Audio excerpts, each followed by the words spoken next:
പ്രിയപ്പെട്ട സുഹൃത്തുക്കളെ, ഈ വിജയൻ്റെ മകൾ വീണ ഇപ്പോൾ വീണ മാത്രം ഉൾപ്പെട്ടതെന്ന് ഞാൻ പറയുമ്പോൾ അത് അടുത്ത ഘട്ടത്തിലേക്ക് എത്തുമ്പോൾ പിതാവ് വിജയനും ഇതിലൊക്കെ വരുമെന്നുള്ള കാര്യത്തിൽ എനിക്ക് യാതൊരു സംശയവുമില്ല. ആ മാസപ്പടി കേസ് പുതിയ തലങ്ങളിലേക്ക് വികസിച്ചു കൊണ്ടിരിക്കുകയാണ്. ഇപ്പോൾ വീണ മാത്രമുള്ള കേസിലേക്ക് പിതാവും അടുത്ത ഘട്ടത്തിലേക്ക് കടന്നു വരുമെന്നുള്ള കാര്യത്തിൽ യാതൊരു തർക്കവുമില്ല. നമ്മൾ ഈ വീഡിയോ ചെയ്യുമ്പോൾ വീണയെ ചോദ്യം ചെയ്യാൻ വേണ്ടി വെള്ളിയാഴ്ച ED വിളിച്ചിരിക്കുകയാണ്. അവരാ ചോദ്യം ചെയ്യുന്നതിന് മുമ്പ് സീരിയസ് ഫ്രോഡ് ഇൻവെസ്റ്റിഗേഷൻ ഓഫീസ് വീണയുമായി ബന്ധപ്പെട്ട് നടത്തിയ മാസപ്പടി അന്വേഷണത്തിന് 136 രേഖകൾ അവർ കീഴ്ക്കോടതിയിൽ നിന്ന് അവർ സമാഹരിച്ചു കഴിഞ്ഞത് അവർ പരിശോധിച്ചുകൊണ്ടിരിക്കുകയാണ്. ആ പരിശോധനയുടെ കൂടെ അടിസ്ഥാനത്തിലാണ് ഈ വരുന്ന വെള്ളിയാഴ്ച വീണയെ വിശദമായ ചോദ്യം ചെയ്യലിന് അവർ വിളിക്കാൻ പോകുന്നത്. ആ ചോദ്യം ചെയ്യൽ കഴിയുന്നതോടുകൂടി വീണ ഒരുപക്ഷെ അറസ്റ്റ് ചെയ്യപ്പെടാനുള്ള സാധ്യതയുണ്ട്.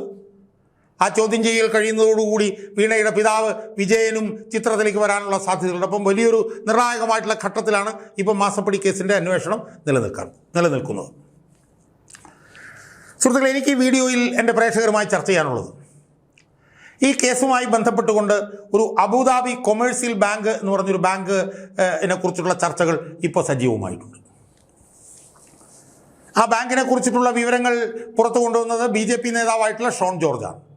ഷോൺ ജോർജ് എനിക്ക് തോന്നുന്ന മാസങ്ങൾക്ക് മുമ്പ് തന്നെ എൻഫോഴ്സ്മെൻറ്റ് ഡയറക്ടറേറ്റിനോ അല്ലെങ്കിൽ കമ്പനി അഫയേഴ്സ് വകുപ്പിനൊക്കെ കൊടുത്തൊരു പരാതിയുണ്ട്. ആ പരാതിയിലാണ് ഈ അബുദാബി കൊമേഴ്സ്യൽ ബാങ്കിൻ്റെ പേര് ആദ്യമായി പുറത്തേക്ക് വരുന്നത്. ആ പരാതിയിൽ ഷോൺ ജോർജ് പറഞ്ഞത് അബുദാബി കൊമേഴ്സ്യൽ ബാങ്കിൽ വിജയൻ്റെ മകൾ വീണയും അവരുടെ മുൻ ബന്ധു എന്ന് പറയുന്ന സുനീഷും ചേർന്നുള്ള ഒരു സംയുക്ത അക്കൗണ്ടിൽ 10 കോടി രൂപ ഉണ്ടായിരുന്നുവെന്നും ആ അക്കൗണ്ട് അവസാനിപ്പിക്കുന്ന സമയത്ത് 10 കോടി രൂപ ഉണ്ടായിരുന്നുവെന്നും ആ അക്കൗണ്ടിലേക്ക് കോടിക്കണക്കിന് രൂപ വന്ന് മറിഞ്ഞിരുന്നുവെന്നും അത് PricewaterhouseCoopers SNC Lavalin പോലുള്ള കമ്പനികളിൽ നിന്നാണ് വന്നിരുന്നതെന്നും അത് കാനഡ അമേരിക്ക പോലുള്ള രാജ്യങ്ങളിലേക്ക് റീറൂട്ട് ചെയ്യപ്പെട്ടുവെന്നും ഇത് ഗൾഫിൽ പ്രവർത്തിക്കുന്ന എക്സാലോജിക് എന്ന് പറഞ്ഞ കമ്പനിയുമായി ബന്ധപ്പെട്ട അക്കൗണ്ട് ആയിരുന്നുവെന്നുമുള്ള പരാതിയാണ് മാസങ്ങൾക്ക് മുമ്പ് ഷോൺ ജോർജ് അന്വേഷണ ഏജൻസിയിൽ കൊടുത്തിരുന്നത്. ആ പരാതി ഇപ്പോൾ ഷോൺ ജോർജ് വീണ്ടും കൊടുത്തതായിട്ടാണ് നമ്മൾ മനസ്സിലാക്കാനായത്. അപ്പോൾ ഈ അബുദാബി കൊമേഴ്സ്യൽ ബാങ്കുമായി ബന്ധപ്പെട്ടിട്ടുള്ള ചർച്ചകൾ സജീവമായതോടുകൂടിയാണ് ഈ വിഷയത്തിനൊരു കള്ളപ്പണം വെളുപ്പിക്കൽ ബന്ധമുണ്ട് എന്നും ഈ വിഷയം വീണയും CMRലുമായിട്ടുള്ള 2,78,00,000 രൂപയിൽ ഒതുങ്ങില്ലെന്നും 50 മുതൽ 100 കോടി രൂപ വരെ ഈ അഴിമതി ഇടപാടിൽ അന്തർലീനമാണെന്നും ഈ അഴിമതി ഇടപാടിൽ CMRലും വീണയുമായി മാത്രം ബന്ധമുള്ള ഇടപാടല്ലെന്നും വേറെ സ്ഥാപനങ്ങളുമായി ബന്ധപ്പെട്ടുകൊണ്ട് വീണയുടെ അച്ഛൻ വിജയൻ നടത്തിയിട്ടുള്ള അഴിമതി ഇടപാടിൻ്റെ ഒരു പങ്ക് പാർക്ക് ചെയ്യാനുള്ളൊരു ഷെൽ കമ്പനിയാണ് എക്സാലോജിക് എന്നും അതിനു വേണ്ടിയിട്ടാണ് എക്സാലോജിക്ക് ഗൾഫിൽ രജിസ്റ്റർ ചെയ്തെന്നൊക്കെയുള്ള തർക്കങ്ങൾ ഇപ്പോൾ പുറത്തു വന്നിട്ടുണ്ട്. സുഹൃത്തുക്കളെ, ഇതിൻ്റെ പശ്ചാത്തലത്തിൽ കുറേ പുതിയ വിവരങ്ങൾ പുറത്തു വന്നിട്ടുണ്ട്. ആ വിവരങ്ങളുമായി ബന്ധപ്പെട്ടുകൊണ്ടും ആ വിഷയത്തിൽ ഒരു പ്രവാസി മലയാളിയുടെ ഇടപെടൽ സംബന്ധിച്ചുമൊക്കെ ചില വിവരങ്ങൾ എൻ്റെ പ്രേക്ഷകരുമായിട്ട് പങ്കുവെക്കുന്നതിനാണ് ഞാൻ ഈ വീഡിയോയിലൂടെ ശ്രമിക്കാൻ പോകുന്നത്. സുഹൃത്തുക്കളെ, കഴിഞ്ഞ ദിവസം മലയാള മനോരമയിൽ വന്ന ആ വാർത്ത പറയുന്നത് ഈ വിദേശ അക്കൗണ്ടിനെ കുറിച്ച് അന്വേഷിക്കാൻ SFIO ശ്രമിച്ചുവെന്നും ആ ശ്രമവുമായി ബന്ധപ്പെട്ടുകൊണ്ട് അവർ അതിൻ്റെ നടപടിക്രമങ്ങൾ ആരംഭിച്ചപ്പോൾ UAEയിലുള്ള ഒരു പ്രവാസി വ്യവസായി ഈ അക്കൗണ്ടിൽ നിന്നുള്ള വിശദാംശങ്ങൾ SFIOയുടെ കയ്യിൽ എത്തുന്നത് തടയാൻ വേണ്ടി ശ്രമിച്ചുവെന്നും തടഞ്ഞുമെന്നുമുള്ള വാർത്തയാണ് ഈ കഴിഞ്ഞ ദിവസം മലയാള മനോരമ പത്രത്തിൽ വന്നത്. അപ്പോൾ അത് ആരാണ് പ്രവാസി വ്യവസായി എന്നൊന്നും മനോരമ പറഞ്ഞില്ല.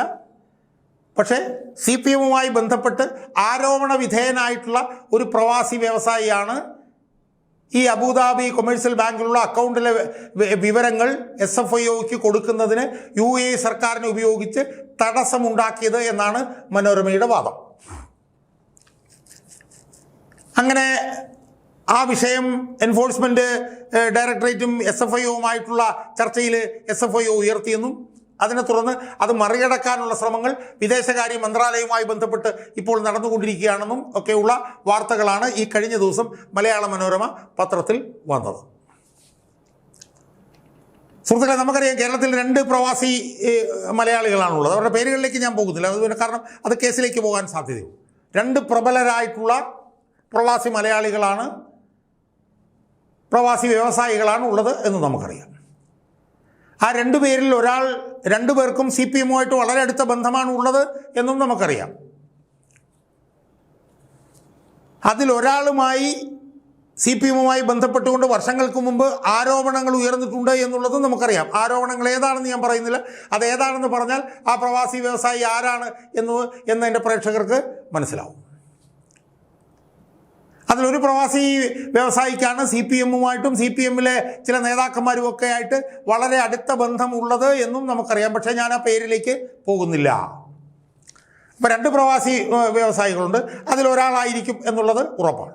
അപ്പോൾ ഈ പ്രവാസി മലയാളികളുടെ CPM-ഉമായിട്ടുള്ള ബന്ധത്തിനെക്കുറിച്ചിട്ടും വിവാദങ്ങളെക്കുറിച്ചിട്ടും ഒക്കെ കടന്ന് ചിന്തിക്കാൻ കഴിയുന്നവർക്ക് അതാരാണെന്ന് കൃത്യമായി ബോധ്യപ്പെടും. എന്തായാലും പേര് പറയാൻ ഞാൻ ഉദ്ദേശിക്കുന്നില്ല.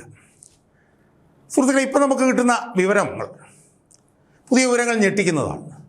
അതിൽ ഏറ്റവും പ്രധാനപ്പെട്ടൊരു വിവരം എന്താണെന്ന് ചോദിച്ചാൽ, കഴിഞ്ഞ 3-4 വർഷക്കാലത്തിനിടയിൽ ഈ കരിമണൽ ഖനനം പൊതുമേഖലയിൽ മാത്രമേ നടത്താവൂ എന്ന കേന്ദ്ര ഗവൺമെൻറ് തീരുമാനം വിജയൻ മരവിപ്പിച്ചു കൊടുത്തുവെന്നും ആ മരവിപ്പിച്ചു കൊടുത്തതിൻ്റെ നേട്ടം, വലിയ വമ്പൻ നേട്ടം കരിമണൽ കമ്പനിക്കുണ്ടായെന്നും ആ നേട്ടത്തിൻ്റെ ഒരു ഭാഗം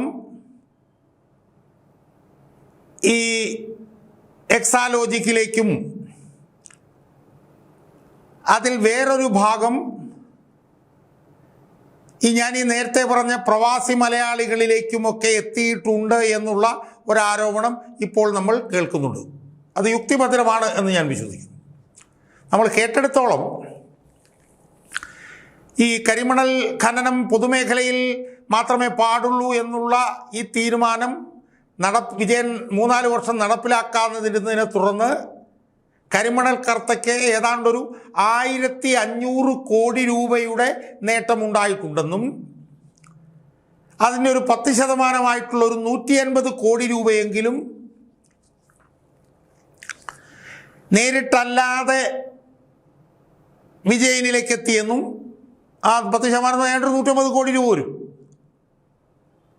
അത്രയും പണം നേരിട്ട് എക്സാലോജിക്കിൻ്റെ കമ്പനിയിലേക്ക് വന്നാൽ അത് സംശയാസ്പദമാകും എന്നതുകൊണ്ടും ആ പണം ഈ പ്രവാസി മലയാളികളുടെ ബിസിനസ് സംരംഭങ്ങളിലേക്ക് ഉൾച്ചേർത്തുവെന്നും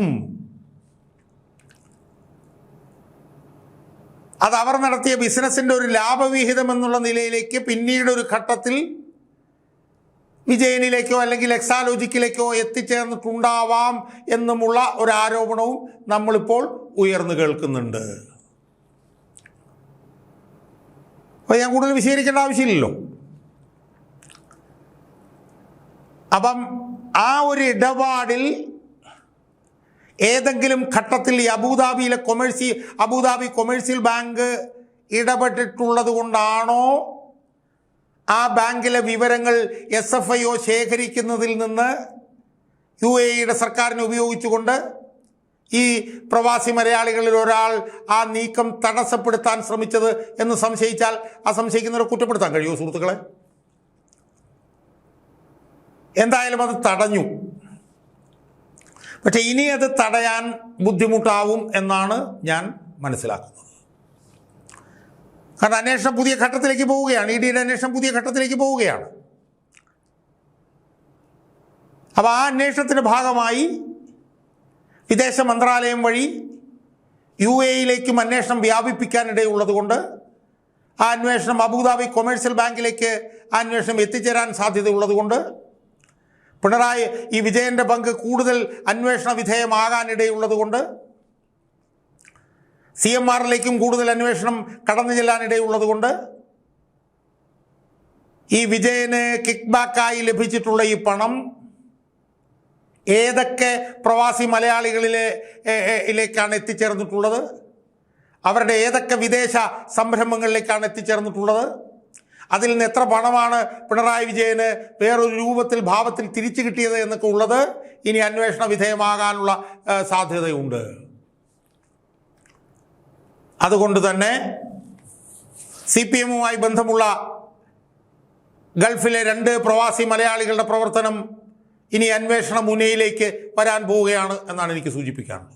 അന്വേഷണ മുനമ്പിലേക്ക് ഈ 2 പ്രവാസി മലയാളികളും വരാൻ പോവുകയാണ്. അവരുടെ ഇതിലുള്ള പങ്ക് അന്വേഷണ വിധേയമാകാൻ പോവുകയാണ്. അത് 2 പേര് ആരൊക്കെയാണെന്ന് നമുക്കറിയാം. അതിൽ CPM-മായി ബന്ധപ്പെട്ടുകൊണ്ട് ആരോപണ വിധേയനായിട്ടുള്ള പ്രവാസി മലയാളി ആരാണ് എന്ന് നമുക്കറിയാം. എന്തായാലും അവരുടെ പങ്ക് എൻഫോഴ്സ്മെന്റ് ഡയറക്ടറേറ്റിൻ്റെ സ്കാനറിന് കീഴിലേക്ക് വരാൻ പോവുകയാണ് എന്ന് മാത്രമേ ഇപ്പോൾ ഞാൻ സൂചിപ്പിക്കുന്നുള്ളൂ. അതുകൊണ്ട് ഈ അന്വേഷണം പുതിയ ഘട്ടത്തിലേക്ക് പോവുകയാണ്. ആ പോകുമ്പോൾ മകളുടെ പുറകെ അച്ഛനും അന്വേഷണ മുനമ്പിലേക്ക് വരും എന്ന് ഉള്ള കാര്യത്തിൽ യാതൊരു തർക്കവുമില്ല. അച്ഛൻ വരുന്നതോടൊപ്പം തന്നെ ഗൾഫിലെ 2 പ്രവാസി വ്യവസായികളും അന്വേഷണ മുനമ്പിലേക്ക് വരും. അതിൽ വിജയൻ്റെ ഈ ബിസിനസ്സിൽ രഹസ്യമായി പങ്കാളിയായിട്ടുള്ള പ്രവാസി മലയാളിക്ക് മേലും ഈ വരും മാസങ്ങളിൽ കുരുക്കുമുറുകും എന്ന് മാത്രമേ എനിക്ക് ഈ അവസരത്തിൽ സൂചിപ്പിക്കാനുള്ളൂ.